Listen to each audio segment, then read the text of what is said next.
It's part 10. I don't know what the hell happened. Part 8. Alright. I think I'm missing one. But TikTok be on something. But anyway. Right, it says it's the death rays from outer space, right?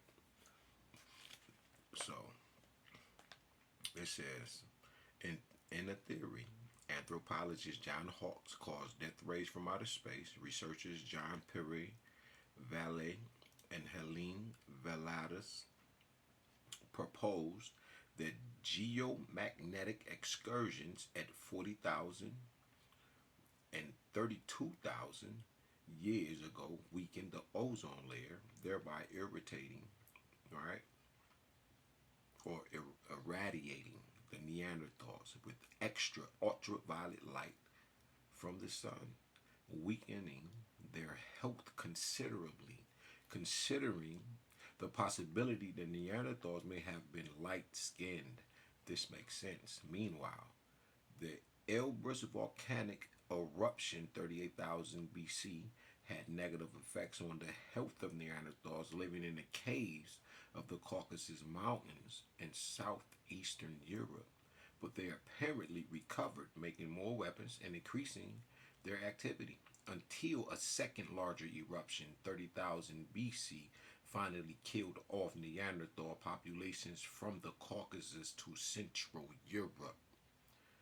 This cleared the way for us to forge forward and take them off the planet. The robust, big-headed Neanderthals were weak now, barely able to get enough food to survive, as not only had the climate changed considerably, but Neanderthals' large brains and body structures required more energy and thus more calories per day than ours. With the playing field level considerably, all right, Ali versus Superman type shit, we could compete with the remaining Neanderthals for resources, which finally led to Neanderthal extinction. Though, of course, there's also evidence we straight up killed them off, sometimes removing jawbones from their bodies and wearing strings of their teeth as necklaces. Let's talk about Neanderthal culture, or the lack thereof, like she said. Oh, cut it out. Don't feel sorry for them. They fought to kill, and the remains suggest that these creeps ate us whenever they could. While we could have ate the Neanderthals we killed, it doesn't look like we did that. Even in the same environment, we never adapted the lifestyle of our enemies. The Neanderthals, however, copied us quite a bit. Most of their rituals were copied directly from ours. They still failed to develop much of a symbolic or artistic culture, but they did pick up a few things. Fortunately for us, they didn't learn everything. Our warriors used projectile weapons such as bows, fire and arrows, tipped with poison so they could kill from a safe distance. The Neanderthals mostly attacked with melee weapons like clubs and spears. By at least 50,000 years ago, we were killing Neanderthals with what scientists call advanced projectile weapons. One Neanderthal body impaled by a flying spear may be the earliest evidence of a modern human using a weapon against a member of another hominid species. Sound like the Gallic gun, and the first time they used that. As we kept developing newer, better technology, areas where humans and Neanderthals crossed paths present some of the earliest examples of the net. 27,000 BC, the bola, the spear thrower, 28,000 BC, and the bow and arrow, 28,000 BC. Okay, finally, 28,000 years ago, after thousands of years of war, the Neanderthals were themselves trapped in their final holdout, the Iberian Peninsula, now home to Spain, Portugal, and Gibraltar. Human populations from Central Europe and Northern Africa converged, forcing the Neanderthals into their last stand, facing settlements of black warriors to the south and the east, and on the other sides of the Atlantic Ocean. And Neanderthals couldn't sail. They were doomed. There were cave paintings in Spain dating back to this time period, depicting some of the earliest battles ever recorded by man. Unlike the Moors 13,000 years ago, when we took Iberia from the Neanderthals, we left none living to rise up again. Okay?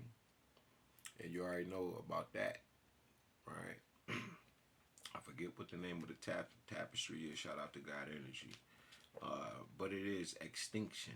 The right word. After all, I don't mean a total disappearance, since modern Europeans and some Asians have 1/4% Neanderthal DNA. Why? How? Well, get into that story in volume 4 for now.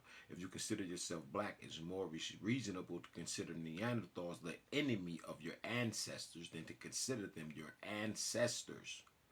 Where would we be without the Neanderthals?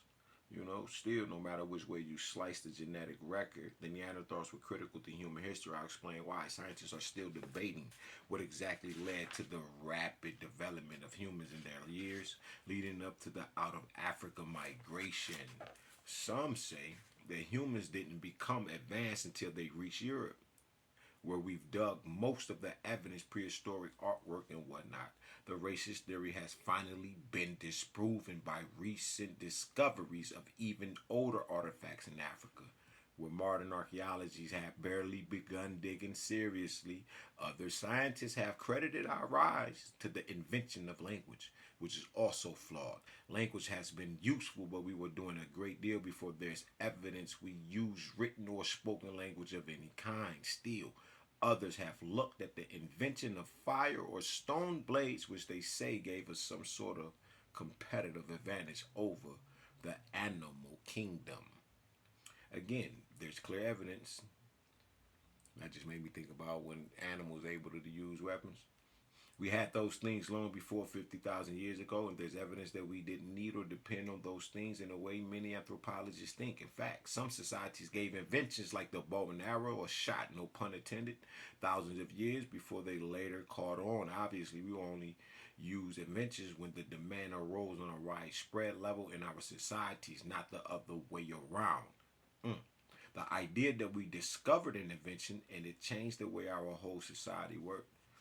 So, if it wasn't language, fire blades, or the magic land of Europe, what spurred our rapid development from a people who lived almost too simply to measure for over 5 million years into a people that settled the globe and built urban civilizations everywhere in less than 50,000 years? The Neanderthals, they forced us to come together again. And that's when all our greatness became even greater. Lesson. So, you see that? And this is why you have to program the African American.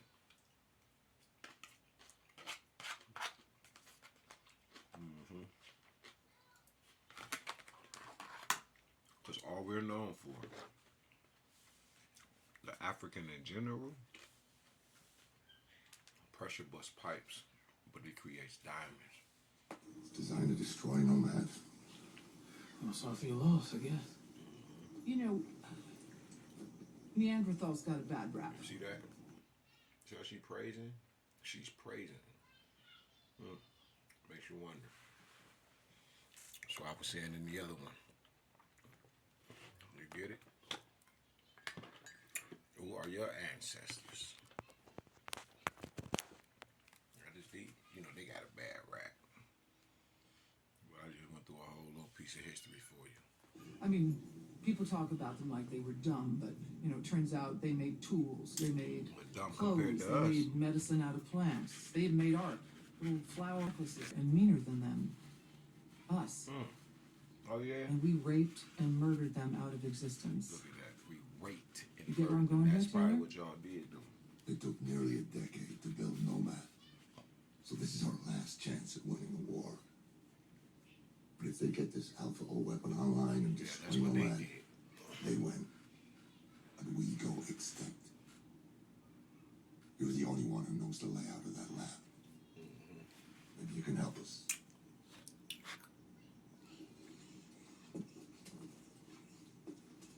See that? Yeah. Did they tell you how close I was to finding Armada? How close I was to killing the son of a bitch? How you assholes screwed the whole mission with Nomad's missile strike. Sorry. That much I remember. I lost my wife that night, General. All due respect.